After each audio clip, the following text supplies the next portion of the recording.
आपका हार्दिक स्वागत है एक नए सेशन में। इस बार आप जितना खूबसूरत, आपकी सोच जितना ब्यूटीफुल एक टॉपिक लेकर आया हूँ, और topic rainbow, beautiful natural phenomena which occurs especially during rainy season and when there are several thousand artists, I call them obviously tiny droplets of water, tiny water droplets। ये कोई artist से कम नहीं, आप जैसा भी talented water droplets, and they disperses white light.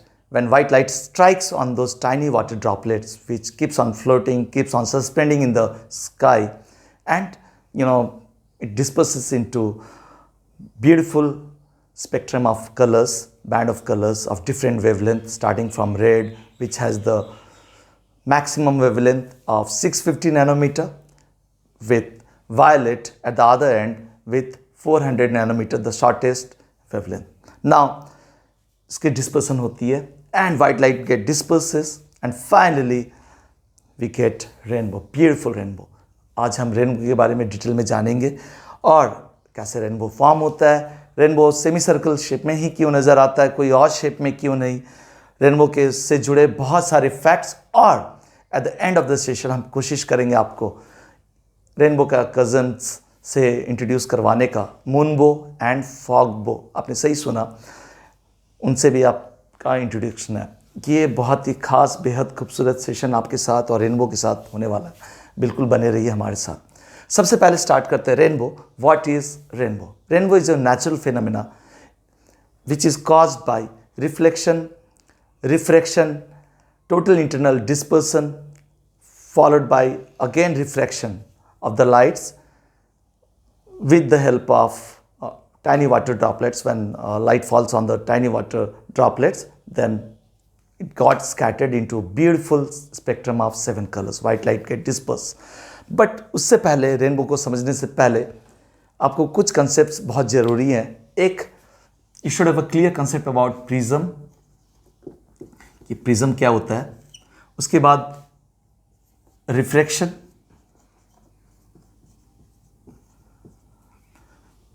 Total internal reflection के बारे में साउंड नॉलेज होना बहुत ज़रूरी है। टोटल इंटरनल रिफ्लेक्शन बहुत इजी है, मैं आपको समझाता हूँ। एक एंगल इसके साथ एसोसिएट होगा जिसे हम कहते हैं critical angle, critical angle.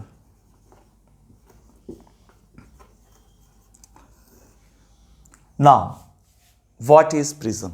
Now prism is a glass object with 2 triangular end and 3 rectangular flat faces। आपने सही सुना, एक बार ड्रॉ करके आपको बताता हूं। 2 triangular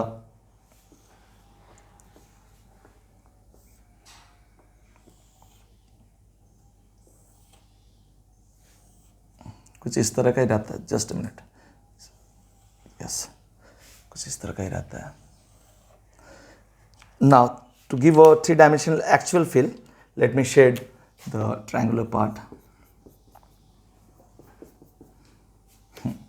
This is a prism.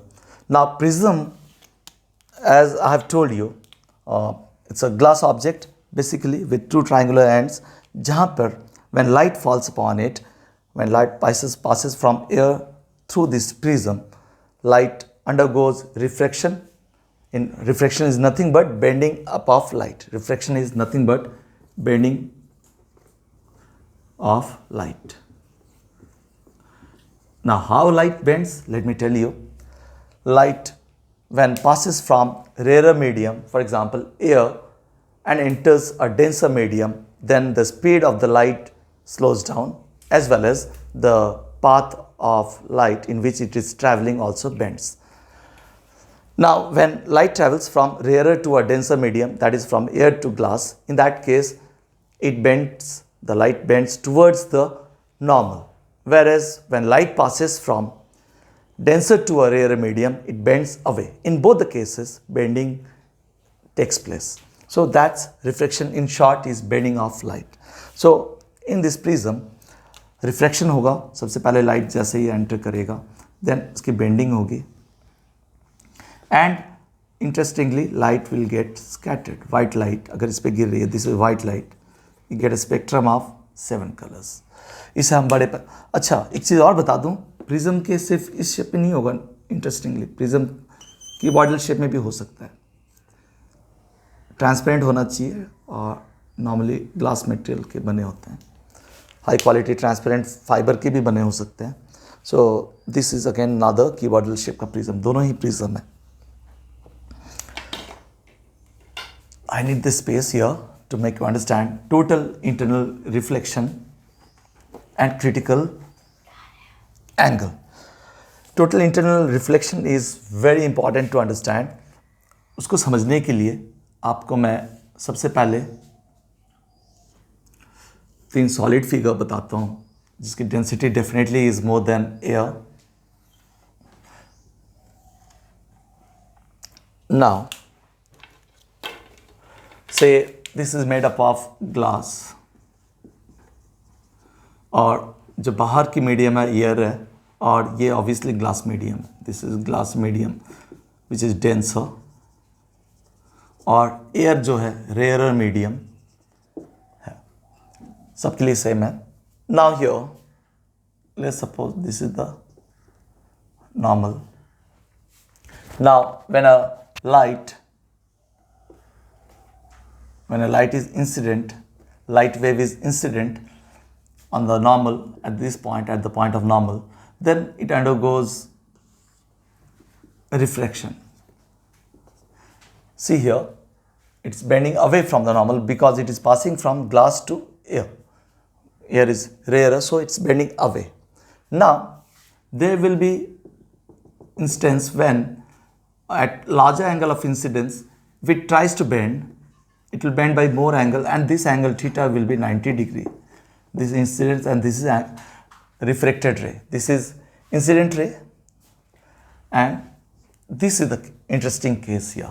Now here refraction is taking place but just at the boundary of the denser dense glass. So what is this? This angle of incidence at this moment is called as critical angle. Critical angle आपको समझना ज़रूरी है. ध्यान दीजिएगा, जब ये angle बड़ा होगा तो यहाँ पर बिकॉज ये डेंसर से रेयर मीडियम में जा रही है तो कोई एक एंगल ऑफ इंसिडेंस ऐसा होगा जहाँ पर इंसिडेंट रे बड़ा एंगल बना रहा है नॉर्मल के साथ और रिफ्लेक्टेड जो रे है it is also making an angle equal to 90 degree with the normal. इस एंगल ऑफ इंसिडेंस को क्रिटिकल एंगल कहेंगे. So that means what is critical angle? Critical angle is nothing but when the incident ray is large enough and when that incident ray is making an angle, quite large angle, and on passing from glass to the air, then it bends. That means angle of refraction is quite large and theta is 90 degree in this case. उसी को कहते हैं critical angle.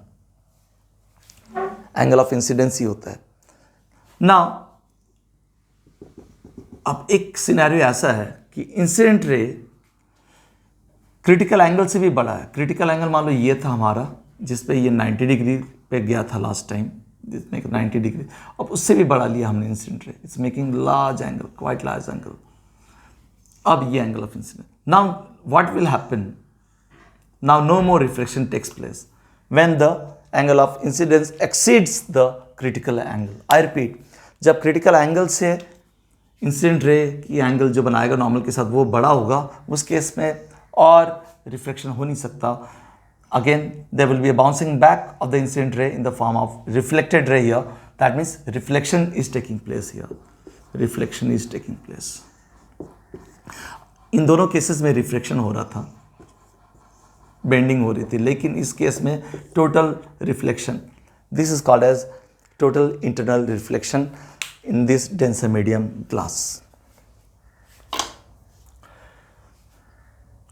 Now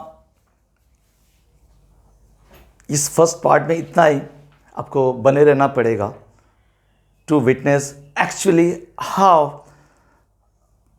rainbow is formed with in a tiny water droplets. The magic of tiny water droplets का हम मज़ा लेंगे अगले session में। लेकिन जाने से पहले एक चीज़ मैं आपको बता दूं, आपको अगर वीडियो ज़रा भी पसंद आए तो obviously you need to subscribe, so that मेरा एक नॉबल कॉज है, आपको मैं शेयर करना चाहूँगा। I want my videos to be, जो ये एजुकेशनल वीडियोज़ है, to reach to everyone's home, हर एक नीडी बच्चा जिसको ज़रूरत है, टैलेंटेड मेरिट वाले बच्चे, सबको हैव एंड हैव नॉट्स के घर में पहुंचना चाहता हूं मैं, ताकि क्वालिटी एजुकेशन क्या होती है, बिल्कुल वो उनका भी हक है एजुकेशन पे। और आप इस नावल कॉज में मेरा साथ देंगे, बिल्कुल मुझे यकीन है। एक और आपका कोई भी क्वायरीज़ हो रेनबो से related, what ever, beyond rainbow even, what ever queries आपका है, आपका कोई नए टॉपिक आपको चाहिए, तो आप बिल्कुल मुझे बेझिझक you can write it in my comment box, so that I will respond back 24/7 कभी भी and always. With this let me conclude the introductory part of the rainbow.